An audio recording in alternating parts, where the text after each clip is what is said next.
Hello, once again. Welcome back to Billy Ho Sports. Continuing coverage of the Belmont Stakes weekend at Saratoga. Loaded Friday focuses on the fillies and mares. We're going to stick with that theme, and today's video is going to be the Grade 1 Acorn Stakes.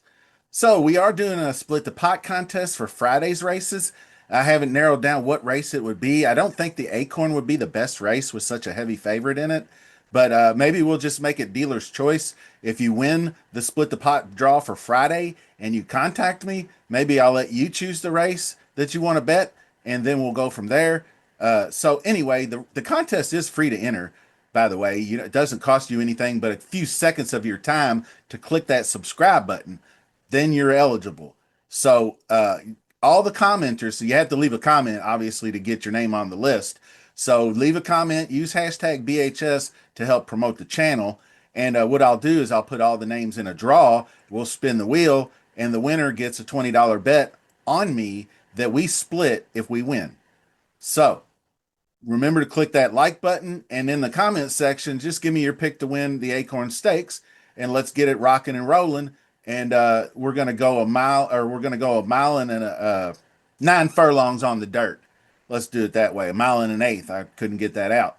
So 3-year-old fillies. Let's look at past performances. Like I said, mile and an eighth on the dirt. It is the DK Horse Acorn Stakes. $500,000 purse for fillies 3 years old. And now we start off with number one, Scottish Lassie. Don't have a very good Scottish accent. My apologies.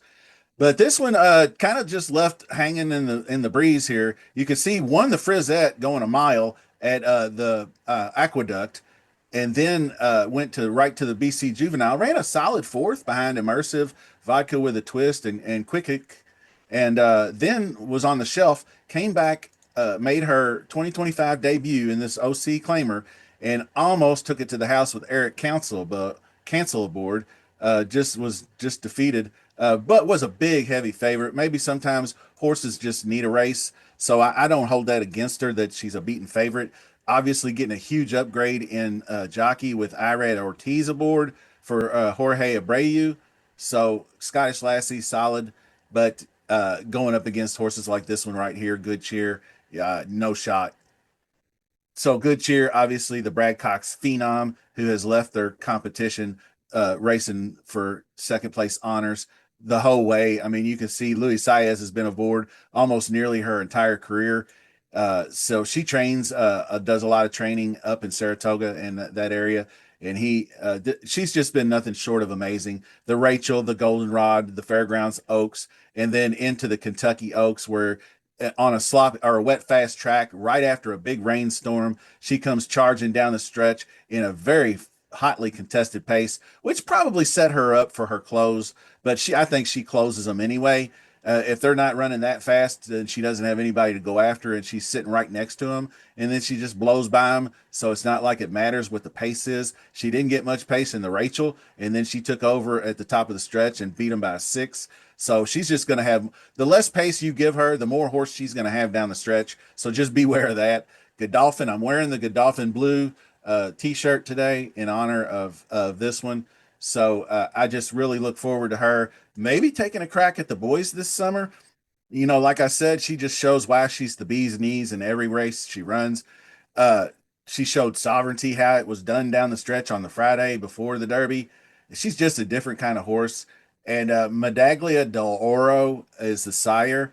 Her female progeny and like half siblings include Rachel Alexandria, Pretty Mischievous, Songbird, and such like that. Her dam is a multiple graded stakes winner named Wedding Toast. She's impeccably bred and the horse to beat, obviously. Now, Cara is the next one up. Mark Casse trains, Dylan Davis rides. This one's a pretty good one for a front runner. Dylan Davis likes to get him out, and he's a pretty aggressive jock. Rides very well at Saratoga, and so he could get out on this horse. He's ridden her to almost near victories everywhere, although she just fell apart in the Oaks. That was way too high a pace for her to handle. You can see when the paces get that high, she was actually never even in the Breeders' Cup juvenile fillies there, so she was allowed to settle. She moved up some, but nothing there. So if she just gets a nice steady pace, she can really get after it.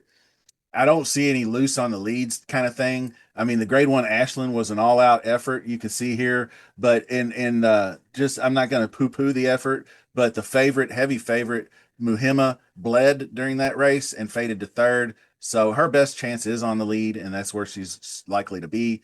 So anyway, this one is an interesting horse. Shred the Gnar, brah, and it's trained by Brian Lynch. And if you don't know what shred the Gnar means, I had to look it up too, but it means like it's a surfing or a skateboarding term where you just get in there and go face adversity and be your best in the face of adversity. Is kind of how shredding the Gnar works. So this one is kind of awesome. She's bred very similarly as Sovereignty. She's an Into Mischief filly whose dam is by Bernardini. That is the same exact breeding as Sovereignty, although Sovereignty's dam is Crowned, who's by Bernardini. But that's very similar breeding. I thought that was very interesting. Completely opposite horses. This one jams on the lead. Shredding the Narbra. She certainly did in the optional claimer here on Oaks Day. She just ripped through the Churchill Downs dirt and won by 7 lengths. And you can see when horses do this right out of the gate, they kind of scare me because you don't know what this horse is capable of. If she's ready for another maximum effort, she could it could be good cheer, really just pressing hard. But I'll tell you what, she's flat out going to keep Cara honest. So Cara might get baked out in this race, or one of these two, or both might get baked out trying to stay on the lead here. So interesting setup. So we'll move on to Bless the Broken. And Bless the Broken, William Walden broke her maiden first time out. Then she had trouble finding the winner's circle. She did get there in the all weather at Turfway in the Bourbonette, which was nice. That got her into the Kentucky Oaks, where she ran a solid third on the wet fast track, chasing Drexel Hill. So they were, I mean, once the pace melted down and Good Cheer took over the race, it was Drexel Hill and Bless the Broken who just plowed on through all the weaker horses and got it done that day. So Bless the Broken, a more honest pace. She doesn't have any starts at I mean, she came from Evangeline. I don't want to poo-poo that, but she's just not the kind of horse that I'm looking at. I think I was going to include her in some exotics, but I think I might change my mind on that. But this horse is pretty solid. Look forward. Umberto Rispoli is going to get her for the second time. He rode her to a nice victory in the 8 bells, going 7 furlongs. And this one is looking good. Mike McCarthy definitely likes this one. She also ran well in her first go at 2 turns, but she did spit the bit, so to speak. Like she ran 2 turns for the first time here, ran pretty well second, but then she went a mile and a 16th right here, and you can see those two poor efforts there. So don't know what to think. Probably going to toss. This one is Quick upgraded jock, in my opinion, to Flavian Pratt and everybody else's opinion. He's only winning 27% of his races this year. He's 61% in the money. So let's go ahead and put this in the exotics pool. I'm not saying lock button, but she's pretty good anyway on her own. Alcibiades, she ran second to Immersive.